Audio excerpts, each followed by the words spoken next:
কিভাবে আপনি আপনার রমজানকে ভালোভাবে কাজে লাগাতে পারেন সেটার কিছু টিপস। এখানে উপস্থিত সকলের রমজান নিয়ে কিছু লক্ষ্য থাকা দরকার। আমার পরামর্শ হলো আপনি কিছু ছোট সূরা মুখস্থ করতে পারেন। ছোট সূরা বলতে বোঝাচ্ছি 1-1.5 পাতার সূরা, কয়েকটি, যদি পারেন 4টি অথবা 2 থেকে 4টির মতো।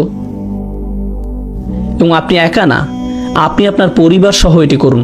আপনার সন্তানরা করুন, স্ত্রী করুক, স্বামী করুক, যে আগে করবে সে 200 রিয়াল পাবে। এখন দেখা যাবে বাবাই সবার আগে করে ফেলবে, কিন্তু যাই হোক করুন, কোরআন মুখস্থ করুন পরিবার হিসাবে। এটিকে একটি পারিবারিক প্রজেক্ট বানিয়ে ফেল, যে চলো আমরা সবাই সূরাটা মুখস্থ করি। এই যে পুরো পরিবার মিলে আল্লাহর কালামের কাছে আসার প্রক্রিয়া, এটা একটা অসাধারণ ব্যাপার। আমার পরামর্শ হচ্ছে মুসাব্বিহাত, এগুলো মুখস্থ করতে পারেন। আপনি হয়তো সূরা জুমা, মুনাফিকুন, তাগাবুন, এই সূরাগুলো, অন্ততপক্ষে এই 3টি সূরা অসাধারণ সূরা এবং ঈমান বাড়ানোর জন্য খুবই সহায়ক। এরপরে যেই কাজটি করবেন রমজানে, আমার পরামর্শ যেই সূরাগুলো মুখস্থ করলেন সেগুলোর দার্স শোনা।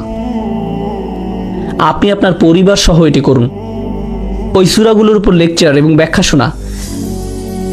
আমি যেই সূরাগুলো আপনাদেরকে বললাম সেগুলোর সূরা 62, 63 এবং 64, এগুলো সূরার ক্রম নাম্বার। আমি এই সূরাগুলো একটি বিশেষ কারণে বেছেছি, কারণ এই সূরাগুলো সেই মুসলিম উম্মাহ সম্পর্কে যারা তাদের ঈমান হারাচ্ছে, এবং এই সূরাগুলোর মধ্যে দিয়ে আল্লাহ ঈমান আবার পুনর্নির্মাণ করছেন।